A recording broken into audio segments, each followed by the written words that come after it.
Coming up on Tech News today, Apple's probably buying the Kinect-maker PrimeSense. NFL threatens to leave the airwaves if Aereo wins. Sony sells 1 million PS4s, most of which are not defective. All that and more coming up. Netcasts you love. From people you trust. This is Twit. Bandwidth for Tech News Today is provided by CashFly at CACHEFLY.com.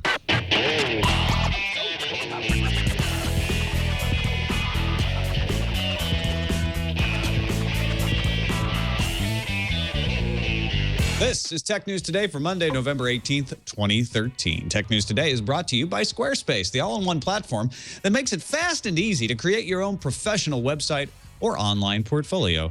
For a free trial and 10% off, go to squarespace.com and use offer code TNT11.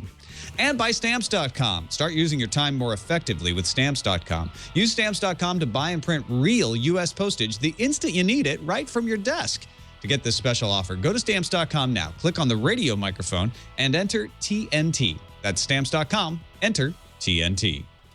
Welcome to Tech News Today. I'm Tom Merritt. I'm Sarah Lane. I'm Maya Zakhtar. I'm Jason Howell. And this is the show that sucks in all of the tech news in the world, like the world's largest news-reading vacuum cleaner, and then only dumps out the important things instead of a bunch of dust. It's so much better than a vacuum cleaner. And we start with the top 10 stories of the day in the news fuse.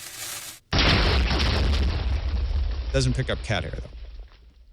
Google and Microsoft announced new measures to block as many as 100,000 search terms related specifically to child sex abuse images on the internet. The unified move comes in advance of the UK's Internet Safety Summit, hosted by the Prime Minister starting today. New algorithms will prevent searches for child abuse imagery and display a warning and advice on where to get treatment. Israel-based 3D sensor manufacturer PrimeSense, known for producing and licensing the gesture-based technology that Microsoft uses in Kinect, may have been bought by Apple. It really depends who you ask. Israeli publication The Calculist reported back in July the two companies were in advanced talks. The Wall Street Journal now says the talks are still ongoing. Other publications say it's a done deal. PrimeSense CEO Inan Baraka tells TechCrunch that the Apple acquisition is a recycled rumor. So they're saying there's a chance. Hey, TNT audience member, I don't want to alarm you, but your wrist might be naked. But don't worry, Qualcomm announced that its smartwatch called the Talk is launching on December 2nd. The Talk costs $350 and works with Android. The watch uses a Mirasol display, which means you'll be able to see its color screen easily in daylight. The Talk also supports wireless charging and wireless Bluetooth. Seems pretty nifty. Whee! Sony announced they sold 1 million PS4s, the first 24 hours of sales in North America. As many as 4,000 of them may be defective, though. Scattered support forum reports talk about blinking blue lights, no video images, and Sony says less than 0.04% of the units are likely affected, and the problems seem to be various rather than all the same problem, indicating that it's not a design flaw. Sony has begun posting troubleshooting guidelines to the forum if you are having problems. Bitcoin hit a new high of $619 on Mt. Gox exchange today in Asia, which is up by over 20%, 25% even, from yesterday. It's a volatile currency. And potential for regulation, though, is rising as well. The U.S. Senate Committee on Homeland Security and Governmental Affairs is set to begin a hearing this afternoon, which will bring representatives from different federal agencies and representatives from the Bitcoin community to discuss virtual currencies. As of now, Federal Reserve Chairman Ben Bernanke says the plan is that the bank will not regulate Bitcoin. Another day, another fastest ever GPU accelerator from Nvidia. Say hello to the Tesla K40 GPU, which will perform 40% faster than its predecessor, the Tesla 20X. The Tesla K40 is aimed at supercomputing and high-performance computing applications. Nvidia also announced a long-term collaboration with IBM. The two will work together to, quote, supercharge the corporate data center. Wonder twins activate. Hey, Salesforce.com is launching its next generation CRM platform. CRM stands for Custom Relationship Management, if you're not on the sales lingo. Salesforce One is the platform which lets independent developers connect apps and services like Dropbox, Evernote, and LinkedIn. Salesforce's Dreamforce conference kicks off this week. The company is expected to push its connectedness to the Internet of Things through the platform. In fact, Salesforce land, things are customers, so expect to hear the phrase Internet of Customers used unironically during the convention. What did you just say, Tom? What was that? Okay.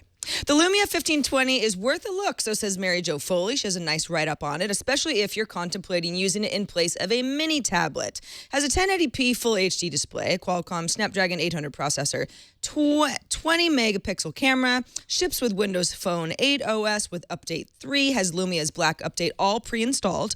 The 1520 goes on sale on Friday, November 22nd. It'll be carried by AT&T for $199 on a 2-year contract. There is a $99.99 limited special offer deal. It's also available for $449 on a 1-year contract.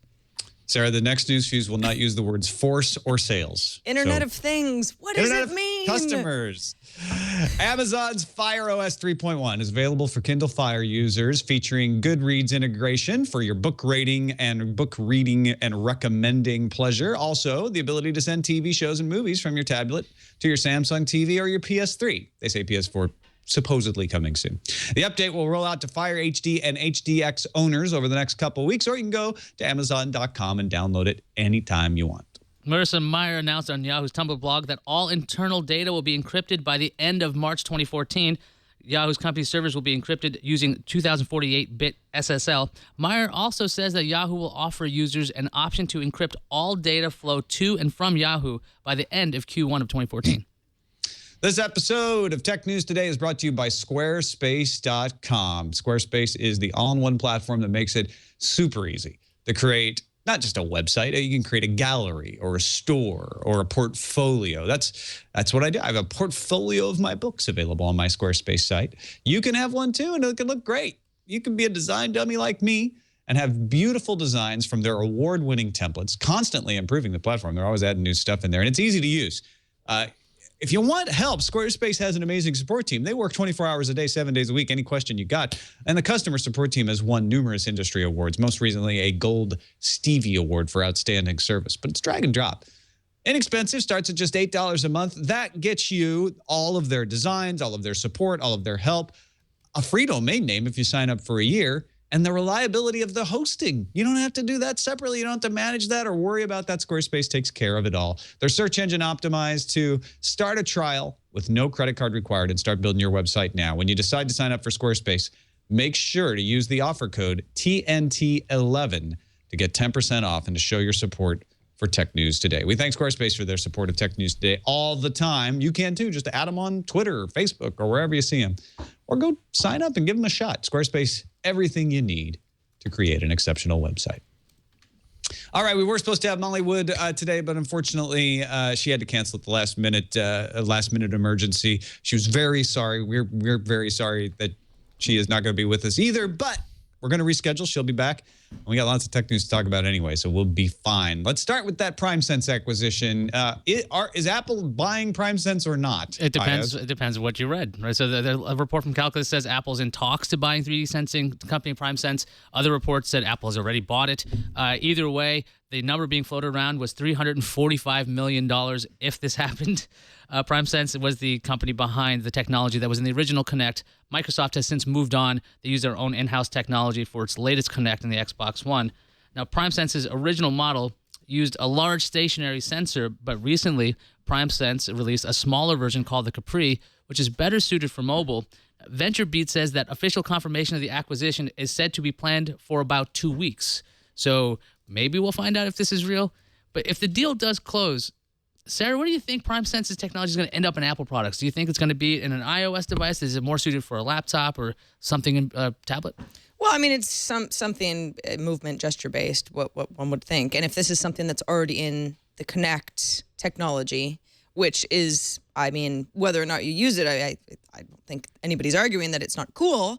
How would if Apple buys something like this, then how does it change the licensing on Microsoft's side?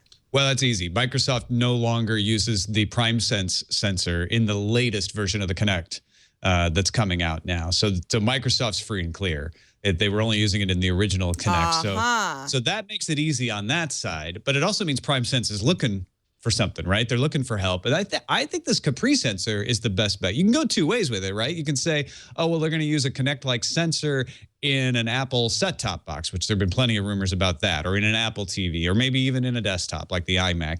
I think what they want is a gesture sensor in a mobile device, in an iPad or an iPhone. And maybe they could put that in the desktops and the laptops as well. But I would fully expect, if this deal does go through, and honestly, Reuters pretty much called it a done deal. It sounds like this time it's for real. So I wouldn't be too surprised to see it announced by the end of this week or next. And then, it's probably going to take 2 or 3 years, but that would be a very Apple-like thing to say now on top of Siri and fingerprint recognition. You could just wave at the phone, and we've had gesture recognition before from the likes of Samsung, but now it's amazing, and we've done it right. Yeah, but it didn't make any sense for Samsung in general because you had the device in your hand. So the idea that you could just wave at it as opposed to tapping the device didn't offer a ton of benefit. I mean, it's still a cool, nifty feature, and I'm sure Apple can make it a whiz bang, like, oh, look at what it does. But I think that Apple TV idea is actually a really great one because if it can recognize you and it's following you around and actually say, hey, Sarah's here, so we're going to show Sarah's favorites, and then her Apple menu just changes that way. And then if Tom walks in, same thing. It all changes that way.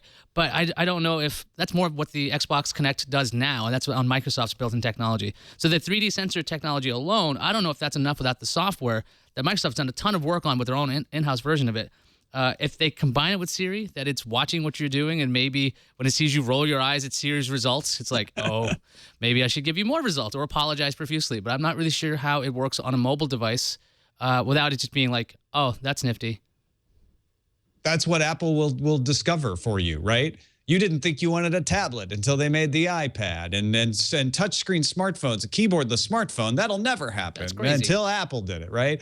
So the bet would be that they'll come up with a way you didn't think of using it that'll work, or they'll have it limited in some way. You combine that with the rumors about pressure sensitivity. I could see some sort of control interface where it's not gestures, like you say, because I've got it in my hand already, but it's like, oh, my ability to control the device is enhanced now because it can tell where my hand is. Well, and think about wearable devices too. I mean, if you've got some sort of a smartwatch, then gestures become really important. It's not so much reading your face or your expression. It can actually be a, woo-woo means I am looking something up on the internet. I don't know. You can... I went Face cowgirl palm there to for a unlock. second. Yes. But I mean, the possibilities are not endless, but that makes more sense to me. That part of the future of Apple. With Apple becoming such a major player in the gaming space, a Kinect-like interface for the Apple TV would be a natural thing, actually. Now that I'm thinking of it, more and more, is like the Apple TV becomes not just a television-based thing, video-based. It becomes more about gaming if you could have this, just on recognition alone. But the woo-woo to internet, I'm totally on board for. I can't wait for that. Woo. Yeah, it's just forget OK Google. Now it's just woo-hoo. Internet. I'm still looking forward to facepalm to unlock. It's okay, Arsenio. Oh, sorry. He's back. All right, let's talk about the threats that are being leveraged against Aereo. There's always threats being leveraged. Who's got the latest threats against Aereo? Yeah, so obviously broadcast networks have threatened, well, we'll just stop sending a broadcast signal out then if Aereo isn't going to get shut down. Aereo keeps winning in courts. Now we've got the sports people. They've teamed up against Aereo. Specifically, if Aereo wins, we should expect no more Saturday night baseball or Sunday afternoon football on broadcast TV. Now, if you're anything like me, Sunday afternoon is about football on broadcast TV. I mean, that's why Sunday exists, at least this time of year. So it's a big deal. This is coming from Major League Baseball and the National Football League. The sports leagues have basically lobbed a friend of the court brief to the Supreme Court. This was last week, asking the court to take up the case. Now, this is, of course, broadcast station owners against Aereo, which is the startup that distributes broadcast signals over the web but isn't paying for them. They've kind of figured out a loophole because, again, these signals are technically supposed to just be free as long as you have an antenna that can transmit them. The leagues want the court to rule against Aereo, not surprisingly. If it doesn't, quote, the option for copyright holders will be to move that content to paid cable networks such as ESPN and TNT, where Aereo-like services cannot hijack and exploit their programming without authorization. That's coming from the MLB and NFL's lawyers. Well, you could think of it as Monday Night Football already moved to ESPN some time ago. I mean, if people were complaining about it, I think everybody's sort of used to it. So in a way, that's not the weirdest thing in the world. But then again, this is particularly football, but football, baseball, these are things that people expect to have freely. And if they're behind a cable wall, it can be really problematic.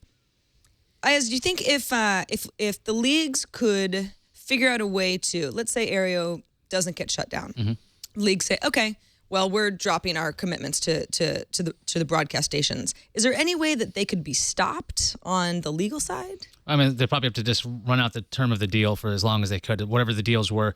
The thing is, though, I'm just curious if it's really more about the broadcast network saying we're just not going to pay as much money for the rights, and that's why the leagues are like, no, don't do this. Because once you take these major franchises, these major leagues, and you move them over to cable, they don't seem to get as much money, even though they're still ridiculously high-priced deals. So if Major League Baseball is no longer on Fox, and you're just basically, if it's Fox claiming that we're going to run this on the FX network or Fox Cable, whatever they're going to call it, that changes a bit of negotiation power I think they would have in general. But we've seen, Major League Baseball and NHL, they're really on top of their streaming games.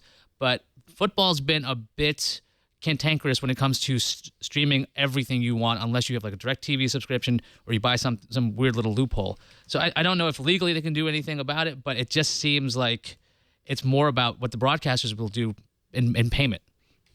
Well, I don't even think it's about that. I think this is so much less of a threat than it appears to be.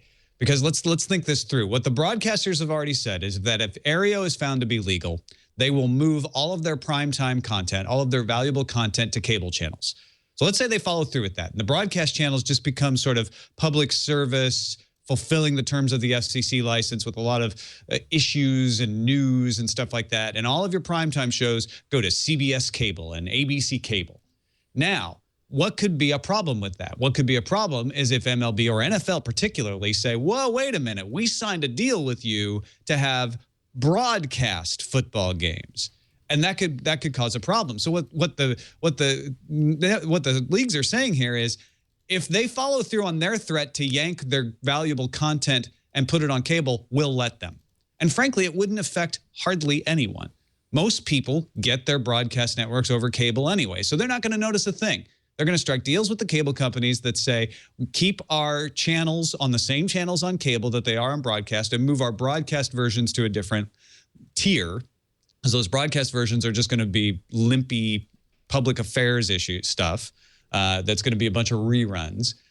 And only the people who get their stuff over the air, which is a very small percentage, are going to be affected by this. And a smaller percentage of those people are sports fans. It's going to encourage them to get the cable. So the cable companies go along with it. The broadcasters go along with it. All the sports leagues are saying is, we'll go along with that plan. We'll let them do it.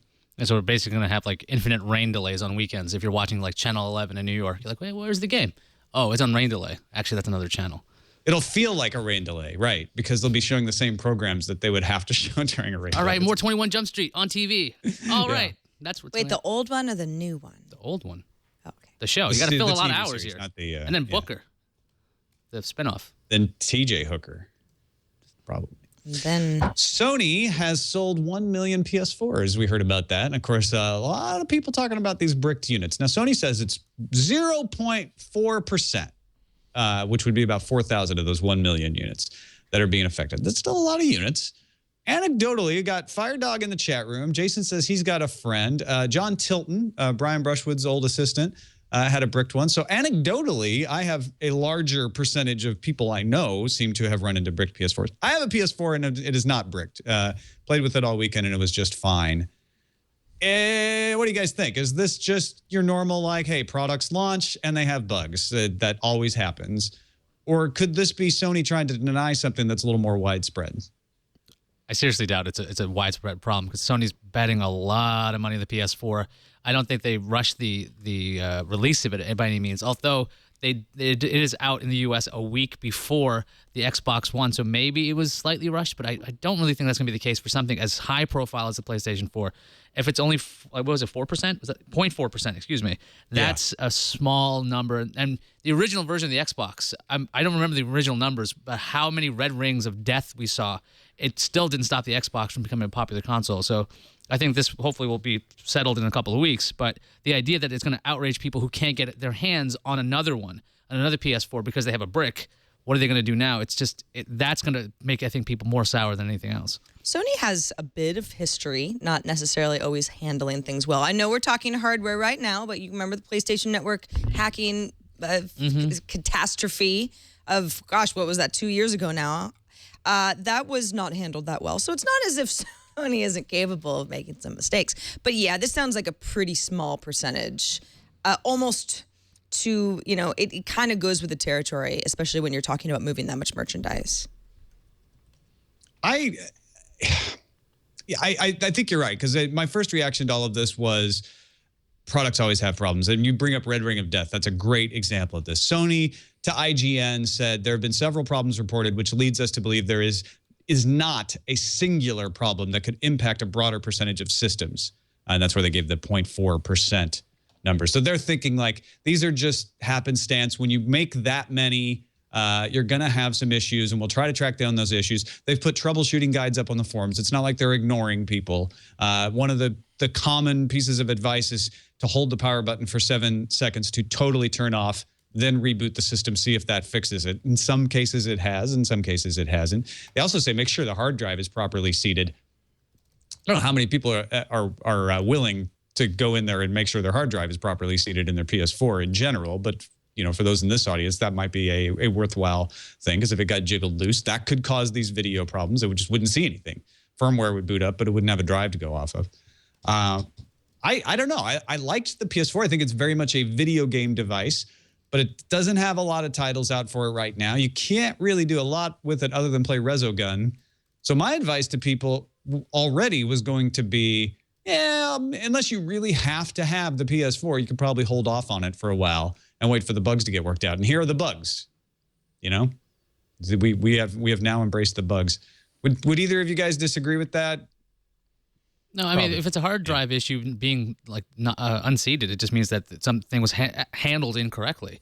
So that could literally be somebody was literally rushing to bring it over, so something got unseated. So that doesn't seem like that's a fault of Sony so much as their delivery chain. So that's that. I just think this is going to be a small problem. If this number starts swelling and we start seeing that there's some shoddy components or there's some bizarre things there, then it's a much bigger story. But as of right now, it seems like such a small percentage. And the thing is, because the PlayStation 4 sold so well, that's why these reports are coming out. Because if they sold like 30,000 units, I don't think people would even notice this thing. It'd be many fewer instances of it, exactly, just by percentage. If failure rates show swelling, see a recall immediately. Let's check our sponsor for today's show. We have a brand new sponsor on Tech News today. I want to welcome Stamps.com. Holidays are here, right? That's where we're getting these consoles. We've got the Xbox One coming. You got the PS4. And you don't have time to do all the things that are required to do shipping, right? That's a nightmare. You're going to have to mail out these gifts. I was in the car the other day. I spent 15 minutes doing actual errands, and I spent 42 minutes in the car driving from place to place. I listened to an entire episode of Common Sense by Dan Carlin, just driving from place to place. I wasn't going to the post office. That was other things I had to do. You got stuff to do like that too. Don't make the post office one of them. It will be packed. Use Stamps.com instead. Stamps.com, you can avoid all the hassle of going to the post office. Everything you would do at the post office, you can do right from your desk at home. Buy and print official U.S. postage using your computer and printer. Print postage for any letter or any package the instant you need it. And then you got a mailman coming to your location anyway, whether you're at home or at work. Mailman's going to come and pick it up. Easy, convenient. I use Stamps.com. It's great when we have before you buy products, because I'm down here in L.A. So Shannon uses Stamps.com to ship me the thing. And when it's time to ship it back, I get a Stamps.com thing. I don't have to worry about weighing it or anything. I already know how much it is. They'll even give you a scale though if you need to weigh, by the way. And then you put the stamp on it, and then the mailman picks it up. I never have to leave my house. Everything you need right now. Get this special offer when you use our promo code TNT. No risk trial. plus a $110 bonus offer, including that digital scale. It's yours to keep, and up to $55 of free postage. Don't wait. Go to Stamps.com before you do anything else. Click on the microphone at the top of the homepage and type in TNT. That's Stamps.com. Enter TNT, and we thank them for their support and welcome them to Tech News Today. Thanks a lot, Stamps.com. All right. Google Plus still causing a lot of hate out there on the internet, Ayaz. Yeah, so way back on November 6th, Google changed the way YouTube comments work. You need a Google Plus account to actually comment. Now, a post on ZDNet by Violet Blue puts a spotlight on this backlash. A petition is on change.org and is asking Google to change the YouTube comment section back to its original form. As of 8 o'clock this morning Pacific, it was 180,000 backers. I'm going to see if that's changed at all right now. And they're at 181,937 supporters right now. And a Google product forum YouTube page features lots of posts against Plus comments and the lack of anonymity. They want their identity hidden. YouTube content producer Total Biscuit is asking his 1.3 million subscribers to comment on sites other than YouTube, like Reddit. Blue says that the Plus comment system doesn't necessarily create a more positive and civil comment section. Lots of spam, lots of obscenity, lots of links going nowhere. Tom, do you think Google will ever do a 180 on its YouTube comment system? I mean, it's only been around for like 12 days, but people seem to be really ticked about this. Full disclosure, wife works for Google, and so I have to tell you that. But no, I don't think they will. I think that Google is committed to Google Plus, and they're so big that unlike, well, you know, not that Blizzard isn't big, but when Blizzard went to real names on its forums, it ended up flipping backwards because people were so outraged. I think Google feels like, you know what, we know what's best. People will get over it. It's the internet. And we have so many people that use this. Notice that a lot of these threats are not, I'm going to stop using YouTube, right? They're not, I'm going to go to Vimeo. I'm going to go to Dailymotion now. I'm going to have people comment elsewhere, and that's going to get tiresome. People are going to get weary of having to send comments elsewhere. Maybe not all of them, but eventually I think Google's hoping, and we'll see whether this happens, that the objections are just objections to change. People get used to the new system, and this all goes away. I don't know if it will or not, but that seems to be their hope. I don't understand why this is so upsetting to people. I mean, you're not forced to be an active part of the Google Plus community just because you have an account. What am I missing, outrage-wise? Wasn't it used to be that Google Plus, you required a real name, and then you could maybe apply for an alias, and that was part of the issue? It used to be no alias at all. Right. Then there was a backlash. That was right after Google Plus really started. And then they kind of, then it was like a little bit of a, well, maybe if you have a good alias, we'll make an exception. And then it was like, okay, we understand that that's just the way people want to do things. I tell you why, because it smacks of making me sign up for something not related to YouTube. It smacks of It is like though. It's all when you Google. have to install the toolbar, to install in your browser to install a program. It's the internet sees it that way. If this was YouTube has now created a new commenting system called YouTube Plus, there would be complaining. I don't like the new design. I don't like this. I don't like that. And then it would subside. What happened here is they sent you to sign up to something else, and it's called Google Plus. And even though plenty of people know intellectually that Google and YouTube are the same company, they're not branded that way. And a lot of YouTube people do not feel like Google people, and they resent being forced to give their data to this other entity. I think that's the way it's seen. I think that's what's upsetting people. Yeah, I get that. But like you said, if you understand that it's all Google, it's the same company. Yes, there are different departments. Yes, YouTube seems like a standalone product, and at one point it was. But when I'm signed into my Gmail account, and I'm back and forth from YouTube, and I'm going into Google Drive, and I'm checking my calendar, and all of these things that I'm doing, it all works very nicely when I'm using my Google account. I mean, that's the whole idea, is to be more seamless. So I guess it's a little bit annoying, sure, but again, this is the same company. So I mean, if you can accept that, Why the anger? The other thing is these comments are supposed to be sorted differently for if you're signed in, right? So if I'm signed into Google and Sarah, you left a comment, that might float up higher than a total stranger who's in none of my Google Plus circles. It's about getting more relevant data and stuff you want to engage with. So if that's the long run, this long-term game, it makes sense too. But I wonder if Google should just open it up. Should they have, like, could you comment with a Twitter ID? Could you comment with a Facebook Connect? I know that sounds crazy, but things like that. Because a lot of other commenting systems let you sign in with pretty much anything, and you can comment based on that ID. So why just restrict it? So they can have the Google Plus aspect, but they can also have this openness where people are like, okay, fine, I can be anonymous if I want to, but it might just not sort the same way. Can you imagine YouTube comments with Twitter ID? I mean, that just doesn't make any sense. I think that a lot of people would appreciate that, but no. Google has a hard enough time being like, we've got a social network, you should use it. So there's a lot of arguing both sides of the issue here too, right? People say it forces me not to be anonymous. I have to use a real name, and then at the other end they go, and see, it doesn't stop anonymous comments. All these people are still being anonymous by gaming the system. Well, which is it?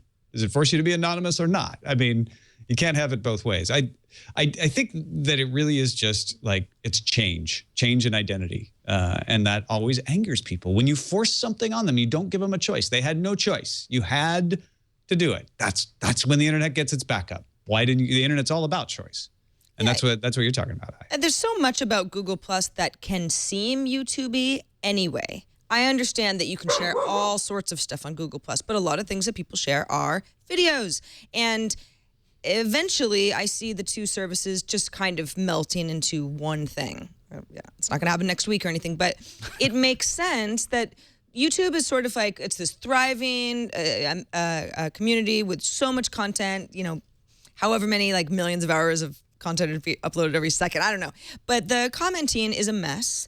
Google knows that. YouTube has a bad reputation. It's like a cesspool of comments. So if they can figure out a way to have the best of both services work better together, and also, yes, be able to glean a lot more data about the kind of people that we are, that just makes sense for them. And I don't know why they wouldn't do that.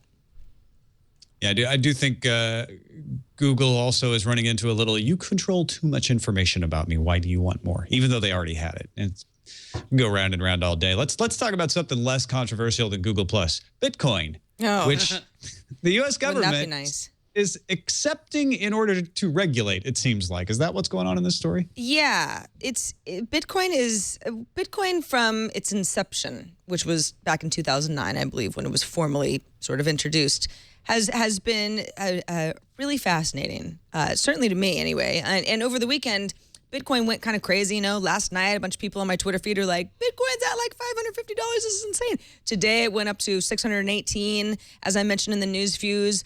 But then it plummets again. And when Silk Road went offline, Bitcoin lost like 30% of its value. And everybody said, well, that's probably the end. But no, it's not the case. It's just extremely volatile. And that's why the DOJ and the SEC are now telling a U.S. Senate Committee on Homeland Security and Governmental Affairs that Bitcoins are legitimate financial instruments, and digital money has its benefits, carries its risks, but it's like any other online payment system. We're kind of getting to the point now where everyone's sort of saying, all right, this isn't going away. This is something that continues to pop up. There are legitimate uses for it. You know, it's kind of like, it's like torrenting. There's a certain perception that Bitcoin has started to gain because of what people want to buy and sell with each other, but the unit of measurement itself is legitimate, and let's figure out what we should do next. Obviously, Bitcoin does get a bad rap. I mean, people talk about, you know, selling drugs and guns and all of that stuff kind of on that Bitcoin black market because it's so hard to track. Peter Kadzik, who is the principal deputy assistant attorney general, wrote in a letter yesterday on this subject. Like any financial service, virtual currency systems of either type can be exploited by malicious actors, but centralized and decentralized online payment systems can vary significantly in the types and degrees of illicit financial risk they pose. SEC Chairman Mary Jo White said in a letter yesterday that the coins likely would be securities and therefore subject to our regulation. I mentioned that Federal Reserve says at this point, we're not looking to regulate this. We're going to stay out of it. It's just interesting, something that was written up at CoinDesk.com this morning. The top 4 Bitcoin exchanges by volume aren't even located in the U.S. With the world's leading exchange based in China, less than 2% of worldwide Bitcoin trading and real-time market making occurs within the U.S., which might have a little to do with the fact that people who are in the position to make laws and change the way that we do things here are kind of saying, this is something that's not really under our control right now. This is all happening largely outside of the U.S. How do we think this plays out here? I mean, should we be regulating Bitcoin, at least with transactions within the U.S.? Is that impossible? Is this just a free-for-all? All the downsides, people talk about Bitcoin, it's used for drugs or illegal activities. That's what's wrong with cash, too. But we don't get rid of hard currency that way. So that I think the real thing, the way this plays out is if people continue to use and accept Bitcoin, it's going to get regulated at some point. It's just when. But if everyone just for some reason, like tomorrow, says, I'm not using this, the value will plummet. Nobody's ever going to use it again. So as long as people are willing to accept and to put in the resources to create Bitcoins, then it'll continue because the internet's been looking for a currency for a long time since it's global. There was all these attempts in the early 90s. Remember flus, this internet money concept? No. Backed by Whoopi Goldberg. I think Whoopi Goldberg was the spokesperson. I don't know why I know this trivia crap, but I do. I remember flus. You remember flus? Okay, so there was this need. There's this need to have a currency that is independent of nations if you're going to be spending it around the globe. So if this is actually the thing that's making it, as long as people keep using it, I think Bitcoin's going to be around for a while, which will lead to regulation. What's really interesting about Bitcoin is it's not centrally administered, right? So the first reaction to Bitcoin was dismissive, like whatever, that's never gonna catch on. Then the second was fear, like people are using it for things like Silk Road and we need to stop it. And now what we're seeing rather quickly, in my opinion, is the government's going, wait a minute, this is legit.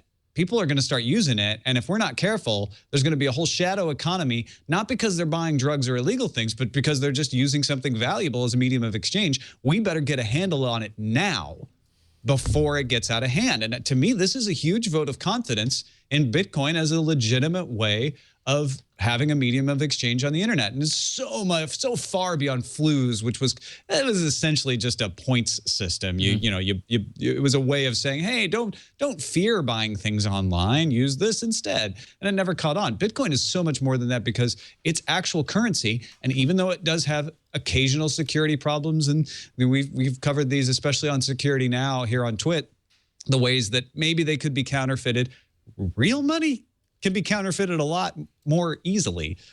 So I think this might be looked back on as one of the hallmarks of Bitcoin becoming a real world currency, and nobody's in control of it. It's not minted by any central authority.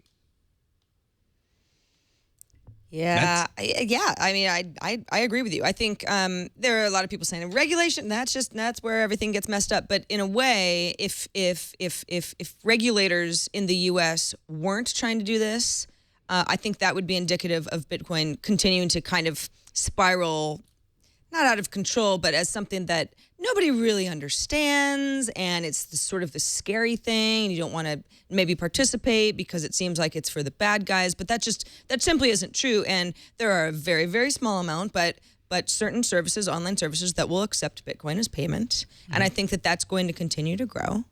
And when that happens, you end up getting some regulation. All right, let's finish up talking about Snapchat's turn down of $3 billion from Facebook that reportedly happened. It was a rumor. It wasn't a rumor, but it was a sources say sort of story, not an official announcement. That carried on all through the weekend. Everybody was still talking about that. And how valuable is Snapchat? Is this a bubble? All that sort of thing. Jeremy Hodkin in VentureBeat wrote that Facebook needed Snapchat because it's losing its cool factor. That's why Facebook was willing to pay so much money for it. And that Team Whims will leave Snapchat behind soon, and that Snapchat was idiotic for not taking the money. Samuel Shah, writing in TechCrunch, says it's not hard to imagine a future where mobile messaging apps become the predominant platform for new mobile products. So arguing sort of the opposite, like, no, this is the wave of the future. We got WhatsApp and Kakao Talk and Line and WeChat. Snapchat's part of that coming wave that's riding this mobile platform. Farhad Manjoo, writing in the Wall Street Journal, I think had one of the columns that got the most attention. He argues that kids are not a good predictor of tech, and that you don't look at Snapchat as being so valuable or even important because the kids are using it.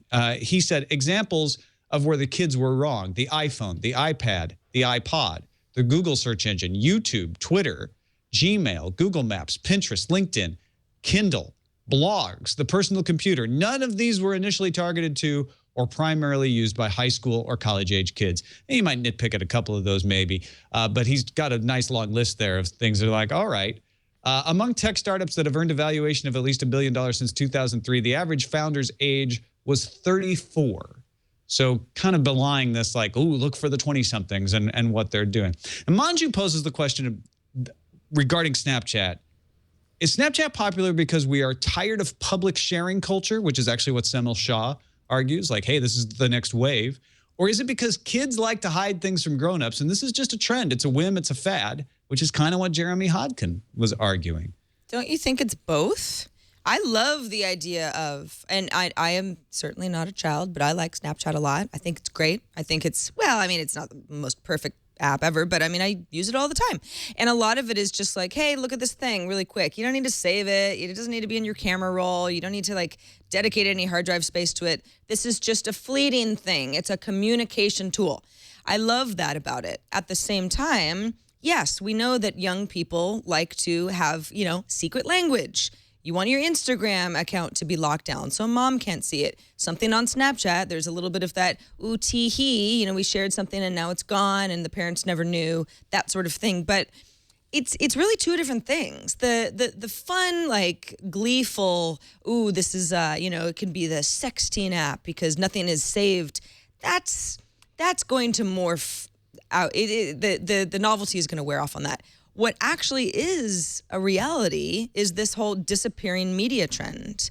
And this is, Snapchat is, it's kind of just the most popular version of something that you're seeing around is moments that just don't need to be organized into all these collections. Facebook is, that's exactly what Facebook is. It's all about organizing things in collections forever and ever. I want to reiterate that I think Snapchat is crazy for turning down $3 billion reportedly from Facebook. Totally. Potentially $4 billion from Google. I think I saw a report about that. That's insane. There's no way that company's worth that much money and will have a user base that's going to be monetized in a way that will generate that kind of value. That's nuts. That being said, this idea that kids aren't reliable predictors of tech, yeah, that makes sense to me. It's like, okay, well, yeah, they're gonna glom onto what they can get their hands on, because a lot of the most popular phones were those messaging phones pre-smartphone days, because kids like to text. Now they did really well, like with the Sidekick and those kinds of devices, but those things made way for the serious smartphones that came out after it. Those are the things that were meant for adults, really priced out of the range of teenagers, to the point eventually, over time, they became the device that everyone seemed to have in their hands. So I don't know what the heck Snapchat's thinking, and whether Facebook is trying to get its cool factor back.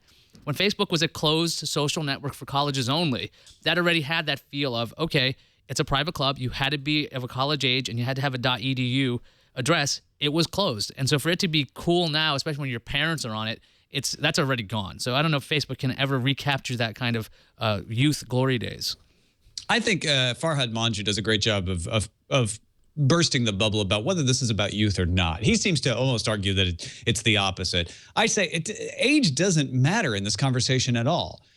What matters is what makes it popular. Is it that it makes kids able to hide things, or is it that we all are just tired of the ephemeral of the logging nature of something like Facebook that's always keeping things, and we just want to react to that?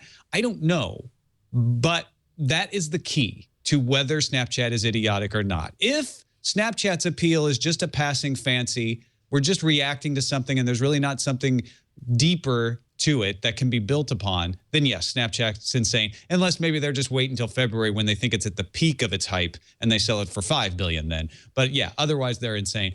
If, however, we have Semil Shah's argument right that this is actually the next wave, which is mobile messaging and being able to make money off of stickers and in-app purchases, and this is going to replace it, then Snapchat might not be insane. Snapchat might be the next Facebook, and that's just a matter of whether they've built the best product or not. Remember, MySpace was the pinnacle of this sort of thing, and it ended up crashing because Facebook did it better. And Facebook was right to turn down the $1 billion from Yahoo that it turned down in 2006. it's kind of a hindsight situation, of course. But I tend to think Snapchat knows what it's doing, and they're probably going to sell next year, if I had to guess. Whether or not that's a mistake and they should keep it and it's the next wave, I don't know. I don't think any of us do. But we do know it's time for the random. Our straw poll today was a battery of choices about batteries. We actually had two of them. And the one with 59% of the vote was MIT researchers finding a way to boost lithium-air battery performance with the help of modified viruses. Does that make either of you uncomfortable, the idea of viruses building your batteries? I mean, if they can give you a much longer lasting, better charged battery? Not at all. Not at all. Doesn't bother me. I mean, if you're going to be in a car and the engine's controlled explosions, there's a great idea to let's have this thing that explodes every couple seconds, and that's going to drive my vehicle. That's a good idea. Oh, let's have these batteries that could explode under pressure. Nothing explodes every couple seconds. What are you talking with fuel? It's fuel. I'm talking about fuel being ignited. That's how an engine works. Oh, I get it. It actually is controlled explosions that drive your engine. That's what I'm talking about there. Yeah. And then there's also the idea of batteries. If you puncture them, they can explode. If you're going to shove a virus in there, why the heck not? Just slap a label that says biohazard. Don't eat the internals of this device. Yeah, nobody's supposed to do that anyway. So it's like it's not like we have to all stop eating batteries. We do. Well, you shouldn't be eating batteries. Is my point. And not every virus is a lethal fatal virus or a flu-inducing virus. This virus, the M13 virus, captures. It's 80 nanometers across, and it captures molecules of metal from water and binds them into structural shapes. Likely, your immune system would wipe it out if it got into you, but that's not even the point. I think you guys are right. Yeah, these batteries are supposed to have more power per weight, so we're going to have lighter, longer-lasting batteries. So if it's a virus that causes it, good for you, virus. Thanks for us. It's like probiotics. Right. You know? There's not. It's not all bacteria is bad, and neither are the viri in your battery. Your car's powered by yogurt. Viruses. I really wish it was viri. Viruses. Let's make it viri. We've decided. Okay. All right. And let's check the calendar. All right. Qualcomm's Toque smartwatch. Remember the Toque smartwatch is available December 2nd. It will be $350. Nice looking, but kind of steep. Yeah, that's what you just said. Yeah. Do we have any emails coming in, perhaps? Incoming message. We had lots, but I'm just going to read one of them. From Michael. I'm a Radio Shack manager in Orlando, Florida. Big fan of you guys. Love the show. Thanks for your hard work.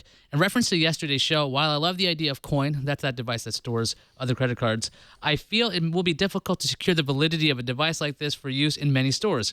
It'd be great for quick stops and shops where you slide your own card and enter a PIN. However, in my store, it would not be accepted. I live in a tourist central and with travelers from all over the world, and we're always on high fraud alert. It's easy now for someone to code a stolen card onto another. This device will make that even easier. I think PayPal and services like it are more likely to work and become more mainstream. Many businesses, including us, Disney, already accept it. You can link multiple cards with your PayPal account. Also, you don't have to buy an expensive device or carry anything at all, not even an ID. Sarah mentioned it would be a nice transition service. However, it will be too insecure for anything other than small purchases requiring you to still carry IDs and cards. Could be a problem if you're going to use Coin, but PayPal does offer something similar. Yeah. I mean, it's got a transition plan for security. They're just saying that, to make the transition happen, we're going to try to live in the current system, which here in the United States is just a magnetic stripe. This isn't any less secure than the card you have already. And I do take issue with Michael saying about it. It makes it easier to clone a card. I don't think it actually does. Do they actually need to print your name on these things and have your face on it so that people will accept it more? Because right now with the demo version we've seen of the prototype, just a black card with no identification on it. So is that the thing that could make it more accepted? What, to have your name a on little it? headshot? Yeah, or something like a. Credit cards tried that. It didn't seem to really do anything, did it? I'm sorry, say again? Credit cards tried that. They tried putting pictures on credit cards. Well, it stops you from pulling out your ID. They're still doing that. I've never had one of those, but it doesn't seem to really have worked. Yeah, caught on. no, and spoof someone's signature, and that seems to happen all the time as well. So, in fact, somebody posed as me using my Square wallet in a coffee shop over the weekend. This is not Coin's fault. It has nothing to do with Coin, but I mean, it happens. Happens all the time. It wasn't me.